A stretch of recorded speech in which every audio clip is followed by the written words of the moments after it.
Please call your next witness. Judge, the next witness, based on his former employment, is the witness that we've asked the camera not display his face. So I would ask for an instruction on that at this time. Very well. The witness's face is not to be displayed based on his prior employment in law enforcement. Certainly his voice and audio may be broadcast, but not his face. Judge, before the witnesses' testimonies, can we have a very brief recess? That's fine. Members of the jury, the bailiff will take you to the jury room.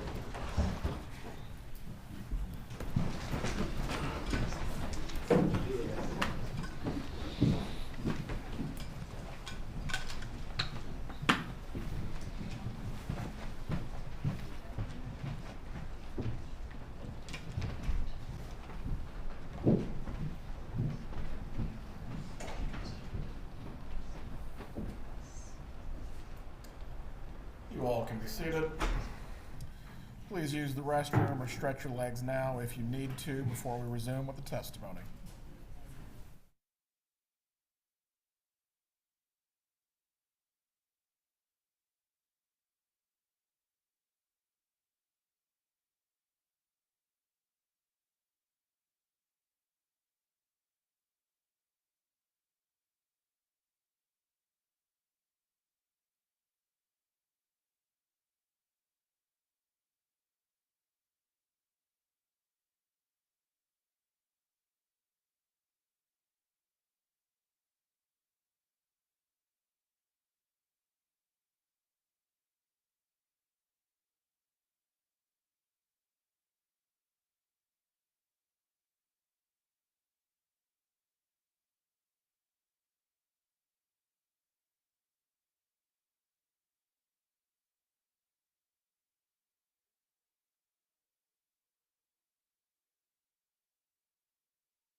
Just one moment. For the gallery, once again, just as a reminder, while the testimony is taking place today, if you step outside of the court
this case on April 19th of 2016. I was.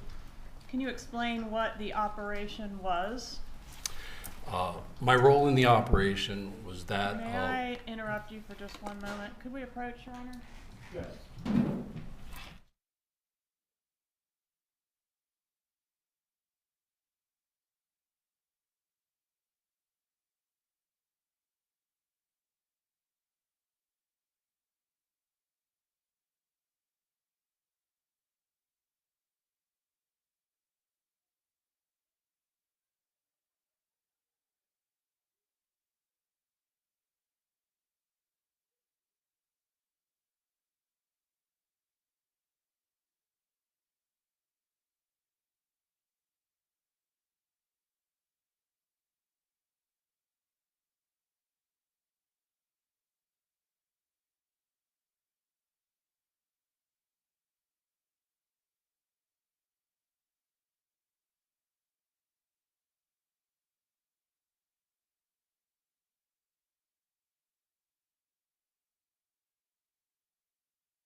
So my role in the operation was of a gang member, and what I was instructed to do was to contact and bump Donna Adelson.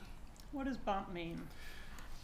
A bump is a law enforcement operation during which an undercover agent or an undercover police officer would conduct a face-to-face meeting or encounter with a subject or a person of interest in an investigation.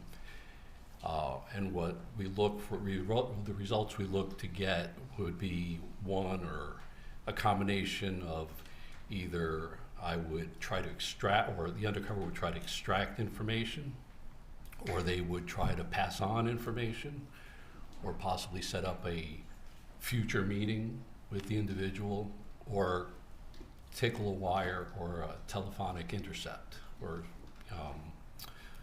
tickle a wire. In this case, was it an attempt to tickle a wire? Yes, it was. Okay, so we had a wiretap going at the time that you did the bump. Yes. Okay. And what does tickle the wire mean? Well, when you tickle the wires, when you're doing a Title III, what we call a Title III, a phone intercept, and there's not much activity going on that phone intercept, what you want to do is approach somebody and see if they will start talking about whatever the investigation is looking into. All right, so you were asked to approach Donna Adelson. Is that what you did? That is correct. Where did that happen? I believe that happened in South Miami, somewhere near her residence. Okay. And did you just walk up to her on the street, sidewalk? I did. Okay. And what did you do?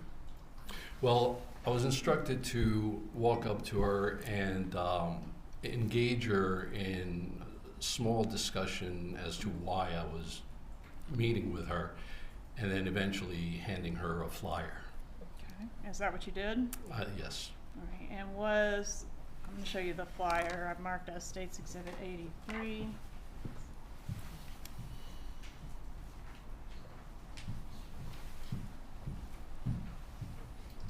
Okay.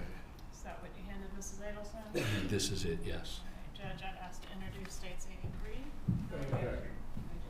States 83 is admitted.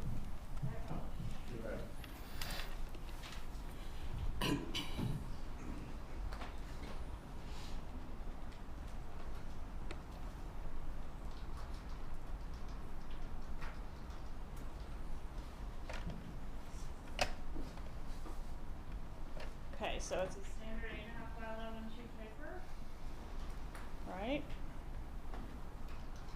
Regular piece of paper? Yes, Okay. With a printout of an article relating to the murder of Dan Markel, is that right? that is correct. And at this time, it's been a couple of years since the murder of Mr. Markel. Yes.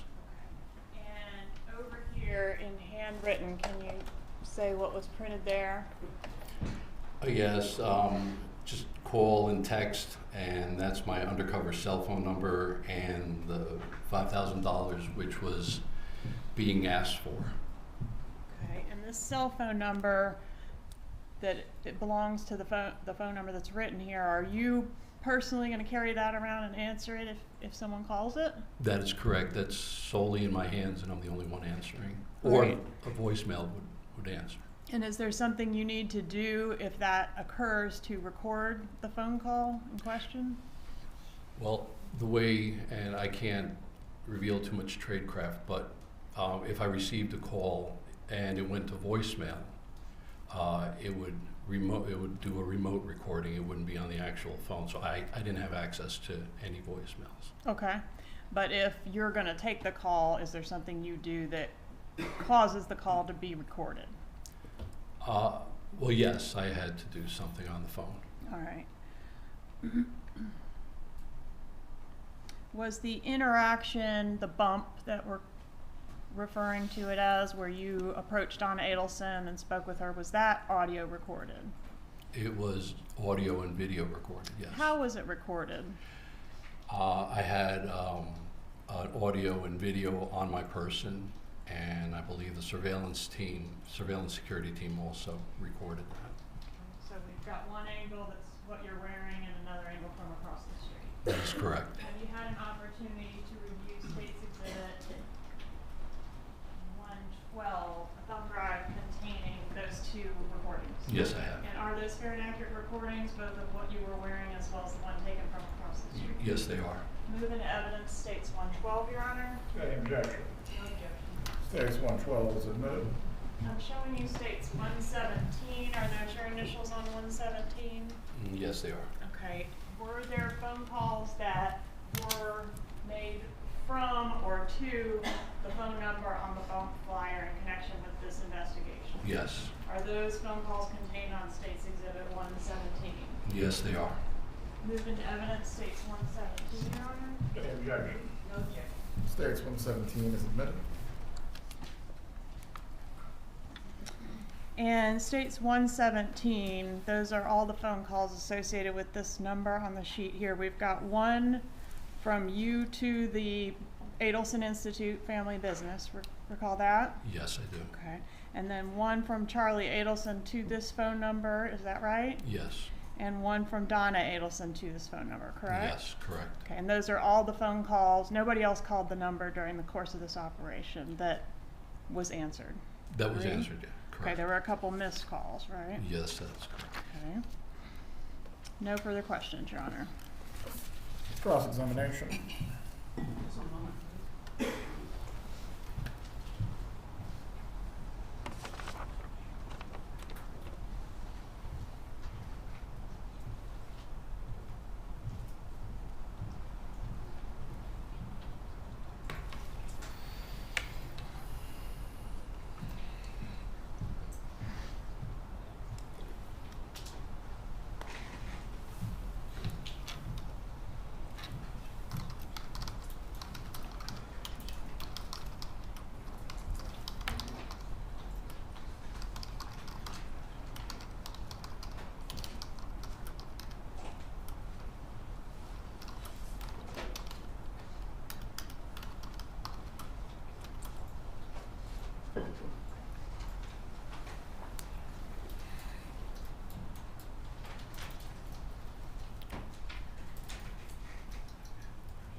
Good afternoon, sir.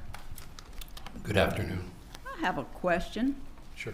When you indicated that you were playing the role of a gang member, what does that mean?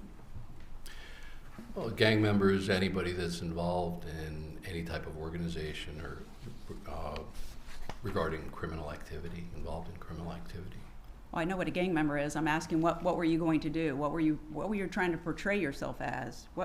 How was your demeanor? How were you going to act as a gang member? You mean during the bump? Yes, sir. I was actually very friendly. For the bump that was on the street? Yes. Okay. Mrs. Adelson told you that you scared her, didn't she? I think she was startled. I mean, I'm not good looking, so maybe that scared her, but Were you dressed up all pretty like you are today? no, ma'am. How were you dressed? Just jeans and t-shirt and open, I believe, like a bluish button-down open. Okay. When you say you were friendly to her, was that what you said? You were friendly to her? I was told to be very polite to her. And were you? I was. Did you invite her out to lunch? No, not exactly. Okay. The area that you met her at, how was that selected? That I don't have the specifics. Special Agent Pat Sanford would be better to answer that. Were you aware when you went out there that where you would run into her at that specific time of day? I mean, you just didn't stand there all day waiting for her, right? I did not. Okay. You knew a specific time in general that you thought you would see her there, correct? The investigative team, I'm sure, did their homework and they knew, so. Okay. Are you aware that that's the route that she took from where she was living down the block to pick up her grandchildren from school? I was made aware of that, yes. Thank you. Now, in the bump, with the flyer that you handed to Miss Adelson, you had some information on there, $5,000. And when you spoke to her, what did you say to her? Well, when I engaged her, to the best of my recollection, you know, I said to her that we know that their problem up north had been taken care of, and that Katie and Tuto are being taken care of, and my brother Tato has not been taken care of. He and his family have not been taken care of, and that they should take care of him and his family, something to that effect, him and his family, like they are taking care of Katie and Tuto. And who's Tuto? Tuto, from what I understand, was Sigfredo Garcia. And who was Tato? Tato was Luis Rivera. You have a really interesting accent. Yeah, that's because I'm fluent in Spanish. Yes. Okay. Are you of Spanish descent, or you just have learned that? I am. You are? Okay. Thank you. You do it very well. Thank you. So you tell her that you know that her family is taking care of Tuto and Katie, but not your brother Tato. Correct. And Tato is Luis Rivera, Correct. and he was incarcerated at that time. Correct. And you told her that in the Broward County Jail, the two of you have been together, right? I don't believe on the bump I said that. Okay. And you tell her that you need $5,000 to take care of Tato, correct? Correct. Okay. And she told you she didn't know what you were talking about. Well, during the bump, I didn't mention the 5,000 or anything. I didn't mention the money. The piece of paper said $5,000. Well, the paper did, but verbally I didn't say it to her. You said they needed to take care of Tato. Yes, but I didn't say the dollar amount. But you handed her a piece of paper I and it did. had it on there, correct? Sure. Okay. Mhm. She didn't pay you the $5,000, did she? I don't believe they ever did. Okay, and that was on April the 19th of 2016, correct? I believe so. Okay. So that's the 19th. As of the 23rd, you still had not heard from Mrs. Adelson, and so you sent her a letter, did you not? That letter I did not physically do it. That was the investigative team that wrote and sent that letter. Were you aware of it? At the time I wasn't. Did you become aware of it? Later on, yes. Okay. And the gist of it was nobody had heard back from her, correct? I don't remember reading that letter.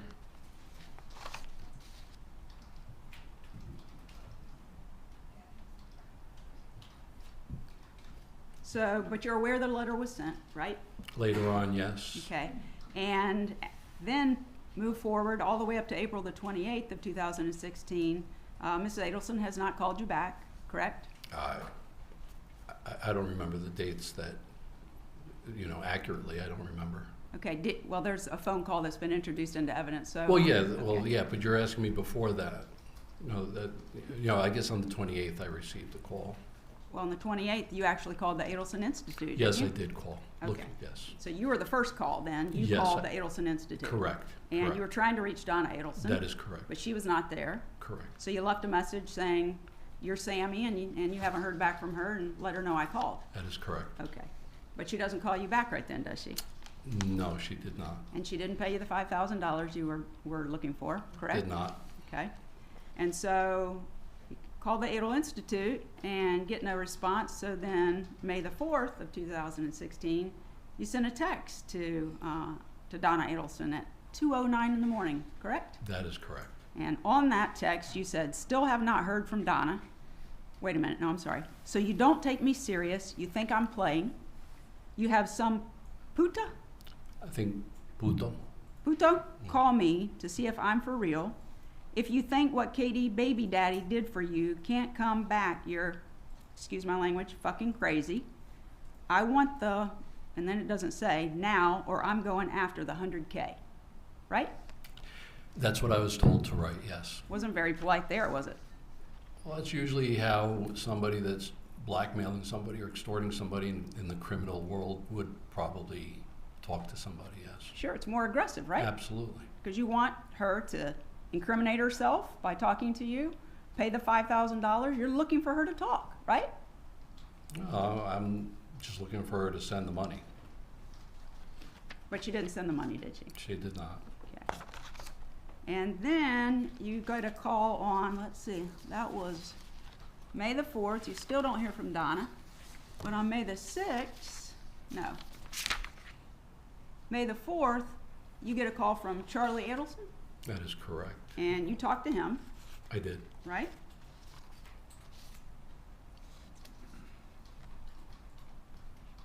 And that recording is in evidence, so we don't need to talk about that. But basically, you don't get anywhere with Charlie. He doesn't offer to pay you the $5,000, right? No, Did he offer to pay you the $5,000? no, he did not. Okay, thank you. And then finally, on May the 6th, Donna Adelson calls you back on that number that you had put on the paper, correct? That is correct. And we're going to listen to the call through another witness, but the gist of it is she's telling you, you tell her you know everything about everybody involved, right? Correct. And she tells you, you got the wrong person, I'm not involved, correct? She did. And she tells you, if you know everybody who is involved, go to the police, right? She just said go get the money from. She didn't say if I know everybody. She just said, I believe she said just go collect the money. Well, we'll play it so we'll know the exact Okay, words. But that's fine. she didn't offer to give you the $5,000 then. No. And she encouraged you to go get the $100,000, which was the reward at that time for She did. providing information regarding the homicide of Dan Markel. She did.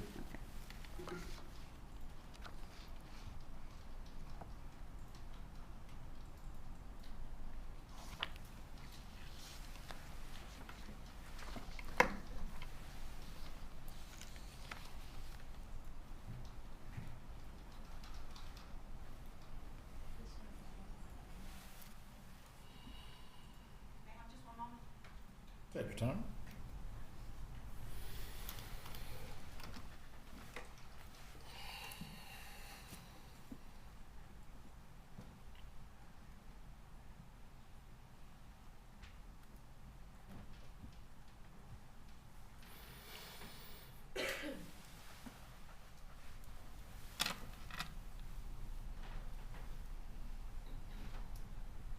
Thank you so much, sir. Have a good day. I'm done with my questions.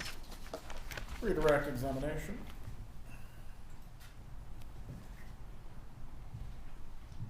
So we're gonna watch the video a little later with another witness, but did Donna Adelson have any children with her when you approached her? She did not. Okay, nothing further. You may step down. Will the witness be recalled at all? Yes, sir. You are released. Have a good day. Your Honor, keep them under the state subpoena, so that we can call in our case in chief. please. Very well. The defense may call you as a witness. They will let you know if they choose to do so or not. Have a good day. My understanding is that we're to coordinate that through Investigator Newland at the State Attorney's Office. Yes. So we'll keep you informed. Please call your next witness. State calls